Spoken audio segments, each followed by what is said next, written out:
Aló, Rusia. Miren, si ustedes no permiten la salida de grano de los puertos del Mar Negro, serán cómplices de una gigantesca hambruna de alcance mundial. Nosotros no estamos obstaculizando nada. Nuestro grano también está bloqueado. ¡No me vengan con excusas!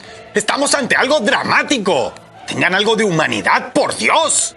Insisto que con calma y buena voluntad podemos llegar a un acuerdo justo para todas las partes. ¿Acaso no saben que está en juego la alimentación de las naciones más empobrecidas? Por si les queda un ápice de alma en su interior, cosa que dudo. Hágame el favor y tranquilícese. Desde hace días ya venimos coordinando todo con la ONU, Turquía y Ucrania. ¡No hay tiempo que perder! ¿A dónde hemos llegado? ¿Es que solo en Bruselas pensamos en los más desfavorecidos? Hola, llamaba para saber si todo en orden con el grano. ¿Grano? ¿Qué grano? El grano cuya exportación coordinamos junto a la ONU para evitar una hambruna. Hambruna dice. ¿Cuál hambruna? Sí. Hambruna, ya de acuerdo. No, todo bien con el grano. Nuestros silos están devorados, sí.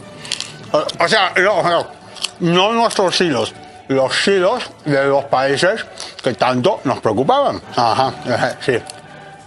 Sin embargo, desde esas naciones dicen que apenas les llegaron cargamentos y nuestros productos siguen bloqueados. ¿Con qué era eso lo que les preocupaba? Exportar los granos y fertilizantes. Buscaban solo beneficiarse de los acuerdos. Avariciosos, inmorales. ¿Cuándo van a aprender de nuestros valores europeos? Así se llaman, valores europeos. Esta semana se cumplen 100 días desde que echó a andar el acuerdo de un corredor que permitiera la exportación segura de granos a través del Mar Negro, una zona afectada por la guerra desde febrero. En este video haremos un repaso a lo sucedido desde entonces, con sus logros y obstáculos, sus idas y venidas y, cómo no, sus posibles moralejas. Ahí les va. Tras el inicio del conflicto armado entre Rusia y Ucrania, numerosos buques cargados de cereales permanecían detenidos en varios puertos en las costas del Mar Negro. Según pasaban las semanas y llegaban más cargamentos de granos, producto de las cosechas primaverales, la acumulación iba en aumento. Kiev responsabilizaba a Moscú de la situación, señalando que bloqueaba esos puertos, y Moscú apuntaba a Kiev, a quien acusaba de minar las aguas de la zona, lo que impediría la navegación. Desde grandes medios y gobiernos occidentales, en un paulatino pero seguro increyendo, se responsabilizaba a Rusia de estar creando las condiciones para una hambruna, sobre todo en las naciones más vulnerables de África y Medio Oriente. Tanto Rusia como Ucrania se encuentran entre los mayores productores mundiales de cereales. Finalmente, a finales de julio, se alcanzó un acuerdo con la participación de Rusia, Ucrania, Turquía y la ONU, según el cual se crearía un corredor acuático humanitario libre de minas por el que transitarían buques previamente inspeccionados para asegurarse que solo transportaran carbohidratos y no derivados del plomo, si saben a lo que me refiero. Tal como suele ocurrir, tras la implementación del acuerdo, el asunto pronto dejó de copar la atención mediática y del inminente apocalipsis en los titulares se pasó al olvido más absoluto. Pero ojo, no porque en Occidente suspiraran aliviados por un grave problema resuelto. No, sino porque el olvido resultaba muy conveniente. Y es que desde el inicio surgieron sospechas sobre el verdadero destino de aquellos granos. ¿Realmente la ansia mediática y política desde Bruselas, Londres y Washington durante meses se debía a su conmovedora solidaridad con las naciones más afectadas por los problemas alimentarios? Spoiler, no. A poco más de un mes de la aplicación del acuerdo, según el propio organismo de control creado por la ONU, unos 100 buques habían partido de puertos ucranianos, transportando en total algo más de 2.3 millones de toneladas métricas de granos, principalmente maíz y trigo. Sin embargo, los datos sobre las rutas de esos buques ofrecían una realidad bastante más impactante. Y es que, otra vez, según los datos oficiales, la mayoría del grano exportado desde puertos ucranianos se dirigía hacia Asia, principalmente Turquía, seguido por Europa y recién después África. Sí, escucharon bien, datos oficiales, más grano a Europa que a África. Para ser precisos, más del doble de cereales a puertos europeos que africanos. También, según el propio organismo de control, el destino de los buques dependía de la actividad comercial. Es decir, el que compraba el grano antes y a mayor precio era el que lo obtenía. ¡No puede ser! ¿Europa Occidental amontonando dinero en una especie de subasta de alimentos para dejar por fuera a África? Me lo cuentan y no lo creo. Por otro lado, Rusia sostiene que Occidente no está cumpliendo otra de las partes del acuerdo, que era levantar barreras y sanciones contra la exportación de granos y fertilizantes rusos, vitales para la agricultura mundial.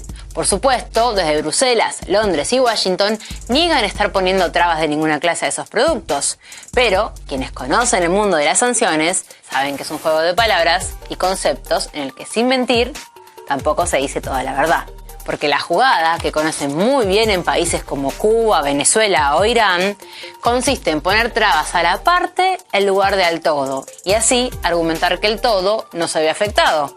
Es decir, no se sanciona la exportación de fertilizantes, pero sí la importación de componentes tecnológicos necesarios para producirlos. No se sanciona la exportación de granos, sino partes de la maquinaria para cosecharlo o las empresas que aseguren los buques que lo transporten, etc.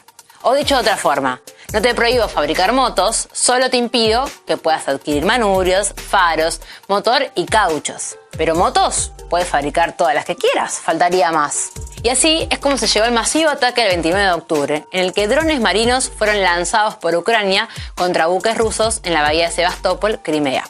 Rusia dijo que la operación se llevó a cabo contra objetivos civiles y militares, aprovechando el espacio creado por el corredor humanitario, y anunció que se retiraba del acuerdo firmado 3 meses antes.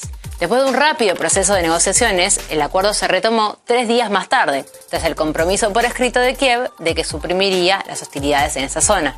Moscú, por su parte, anunció que se reserva el derecho a salir del pacto ante un nuevo incumplimiento. De no renovarse, el acuerdo inicial expira el 19 de noviembre. Sea como sea, el destino de los granos no ha variado en estos más de 3 meses, y a estas alturas es bastante difícil creer que esa no fue siempre la idea. Otra vez, según datos de la ONU, entre los 8 mayores receptores de granos exportados por Ucrania en esta centena de días, 4 son europeos, 3 asiáticos y solo 1 africano, Egipto. El mayor importador, por descontado europeo, España, ha recibido un 50% más grano desde Ucrania que todo el conjunto de los países africanos. A Yemen, en una hambruna no ya potencial, sino evidente desde hace casi una década, llegó 4 veces menos grano que Alemania. Ante toda esta situación, Moscú anunció que crearía un mecanismo junto a Ankara para hacer llegar de manera gratuita granos y fertilizantes producidos en Rusia a países en desarrollo, dado que muchos de esos productos no podían ser exportados debido a las sanciones occidentales. Actualmente se trabaja en encontrar los mecanismos para lograrlo. Entonces, a 100 días de la salida del primer barco cargado con grano que marcó el inicio de este acuerdo, podemos decir que algunos objetivos felizmente se cumplieron y otros infelizmente no.